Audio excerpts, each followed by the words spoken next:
Тор, огромный кобель немецкой овчарки, начал спать в снегу возле своей будки.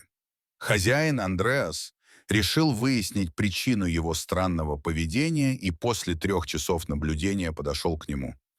Когда он попытался приблизиться к конуре, Тор зарычал. Для Андреаса это было неожиданно. Он воспитал Тора с щенка, и тот всегда был его лучшим другом. Однако теперь собака не пускала его к будке, встал между ним и входом, рыча и предупреждая не подходить. Андреас не понимал, что происходит, и попробовал подойти снова, но Тор снова встал перед ним. Пес встал в угрозу, указывая, что что-то внутри для него очень важно. Мужчина решил отступить и оставить собаку. Он подумал, что лучше всего оставить Тора в покое, ведь то, что было внутри, явно значимо для пса. Прошло время, и все началось еще летом. Андреас увлекался плотницким делом и построил для Тора крепкую конуру с навесом, предназначенную для зимы. В начале декабря, как и ожидал Андреас, снег пошел, и температура упала.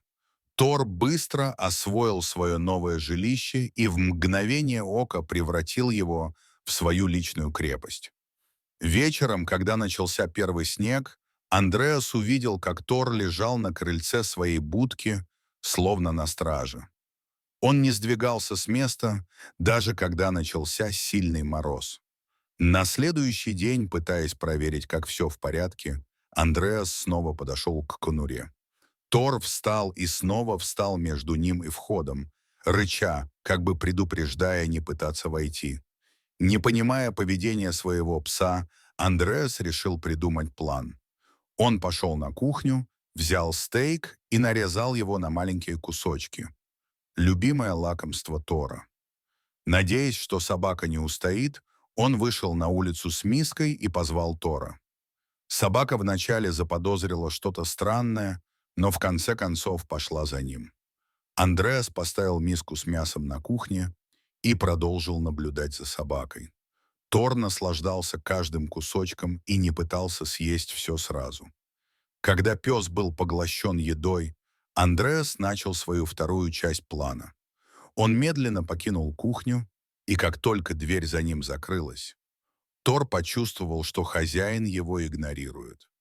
Он забежал в гостиную и увидел, как Андреас направляется к будке. Тор снова залаял и продолжал беспокойно прыгать к окну. Мужчина, в свою очередь, подошел к конуре и, наконец, заглянул внутрь. Он был ошеломлен, когда обнаружил, что в будке не было пусто. Там был енот. В обычной ситуации енот, вероятно, испугался бы и сбежал, но этот енот, напротив, стоял на своем, защищая что-то. Андреас понял, что енот принес в будку своих детенышей. В целом их было 6. Он осознал, что енот искал безопасное место для родов, а Тор, в свою очередь, жертвовал своим домом ради их безопасности. Это было настоящее проявление доброты с его стороны. Тор не просто позволил чужому животному занять его дом, но и стал его защитником. Андреас не мог сдержать улыбки, осознав, что его верный пес пошел на такой подвиг ради беззащитных животных. Это действительно было проявление истинной доброты. И хотя сначала Тор показал свою агрессию, его действия были продиктованы только заботой о том, кого он защищал. По мере того, как дни превращались в недели, Андреас решил помочь семье енотов, создав для них дополнительное безопасное место неподалеку. Он построил гнездо для енотов и убедился, что они могут жить в безопасности. Тор, понимая, что его родное место теперь стало убежищем для других, с радостью вернул себе конуру, но всегда оставался настороженным, готовым делиться своим укрытием с другими. Андреас осознал, что верность и доброта Тора стали примером для него самого. В конце концов, в этой истории не только Тор, но и сам хозяин учился от собаки, как важно помогать тем, кто в этом нуждается, и как важно проявлять заботу и терпимость.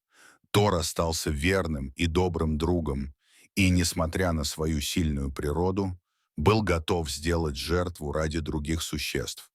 Эта история подтверждает, что животные могут проявлять такие же чувства, как и люди, и заботиться друг о друге, несмотря на различия в видах.